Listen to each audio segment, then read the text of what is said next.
అందరికీ నమస్కారం.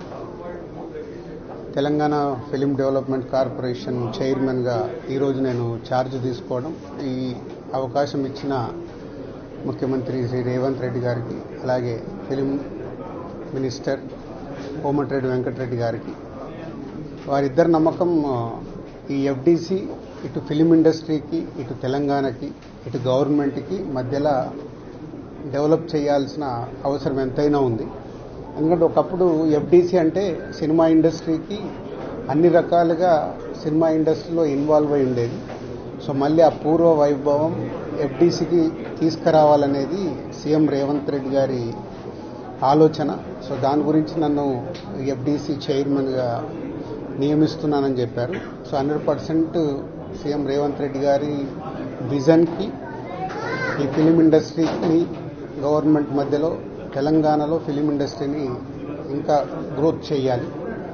అలాగే తెలంగాణ ఇంతకుముందు తెలంగాణ తెలుగు సినిమాలకి, అలాగే ఇప్పుడు స్టేట్స్ సపరేట్ అయిన తర్వాత తెలంగాణలో తీసే సినిమాలకి ఎంకరేజ్ చేస్తూ ఈ సంస్కృతి, తెలంగాణ సంస్కృతిలో సినిమాలు వచ్చేలాగా ప్రయత్నం చేస్తూ తెలంగాణలో ఫిలిం ఇండస్ట్రీని గ్రో చేయాలి.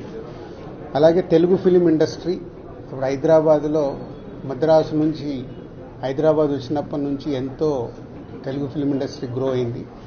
ఆ గ్రోత్ ఇంకా పెరిగేలాగా ఇండియన్ ఫిలిం ఇండస్ట్రీని కూడా హైదరాబాద్లో ఎన్నో షూటింగ్లు జరుగుతున్నాయి ఆల్ లాంగ్వేజెస్లో, అది ఇంకా గ్రోత్ అయ్యేలాగా ఈ ఫిలిం ఇండస్ట్రీకి హైదరాబాద్ బేస్డ్గా ఇండియన్ ఫిలిమ్స్ గ్రో అయ్యేలాగా చేయాలి.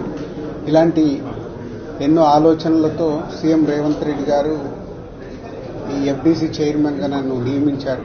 సో ఫిలిం ఇండస్ట్రీలో ఇటు Telugu film chamber of commerce కానీ, అలాగే Telangana film chamber of commerce కానీ, ఫిలిం ఇండస్ట్రీకి కావాల్సిన గవర్నమెంట్ నుంచి ఏమేం పనులు చేపియాలి, ఏమేం చేయాలని ఎఫ్డీసీ వారధిగా ఉంటూ అటు ఫిలిం ఇండస్ట్రీకి, ఇటు గవర్నమెంట్కి, ఇటు ఫిలిం ఇండస్ట్రీ అంటే ఇక్కడ తెలంగాణలో ఉన్న ఎగ్జిబిటర్స్ వాళ్ళకి ఎన్నో సమస్యలు ఉన్నాయని చెప్తున్నారు.